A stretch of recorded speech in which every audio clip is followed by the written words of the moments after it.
રેલવેનો ઉપયોગ દારૂની સપ્લાયમાં બેફામ થતાં આમ આદમી પાર્ટીનો વિરોધ. ટ્રેનમાં વાપીથી દારૂ હેરાફેરી કરવામાં આવતી હોવાની રજૂઆત અગાઉ પૂર્વ ZRUCC સભ્ય કલ્પેશ બારોટ દ્વારા કરવામાં આવી. GRP અને RPFની અવારનવાર રજૂઆત છતાં દારૂની સપ્લાય બંધ થવાનું નામ રહી નથી. આ બાબતે કલ્પેશ બારોટ અને તેમના કાર્યકર્તાઓએ સુરત રેલવે સ્ટેશન ખાતે વિરોધ નોંધાવ્યો. પોલીસ દ્વારા કલ્પેશ બારોટની અટકાયત કરીને તેમને પોલીસ સ્ટેશન લઈ જવામાં આવ્યા. દારૂબંધીવાળા ગુજરાતમાં બેફામ દારૂની સપ્લાયને લઈને તંત્ર નહીં કામગીરી પર સવાલો ઉઠ્યા. આપનો પરિચય શા માટે અટકાયત કરે? કલ્પેશ બારોટ, પૂર્વ સભ્ય ZRUCC વેસ્ટર્ન રેલવે.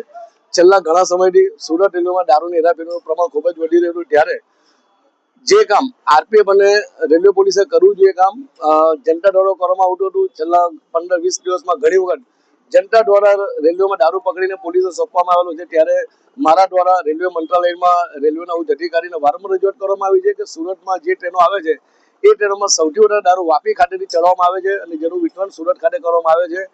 જો આ દારૂનું દૂષણ દૂર કરવામાં નહીં આવશે તો મારા દ્વારા તારીખ 17/5/2026 રોજ Vapi railway station RPF office ખાતે ધરણા કરવામાં આવશે. જે રજૂઆત કરવા છતાં પણ કોઈ કાર્યવાહી રેલવે પ્રશાસન કરવામાં ન આવતા છેલ્લે ગઈકાલે પણ ઉધના રેલવે સ્ટેશન ખાતે 15-20 પેટીથી વધુ દારૂ મુસાફર દ્વારા પકડીને રેલવે પોલીસે સોંપવામાં આવેલો હતો. ત્યારે અમારા નિર્ધારિત કાર્યક્રમ મુજબ આજ રોજ અમે વાપી રેલવે સ્ટેશન ખાતે જવા માટે રવાના થયા ત્યારે સુરત રેલવે પોલીસ દ્વારા અમારી અટકાયત કરવામાં આવી છે.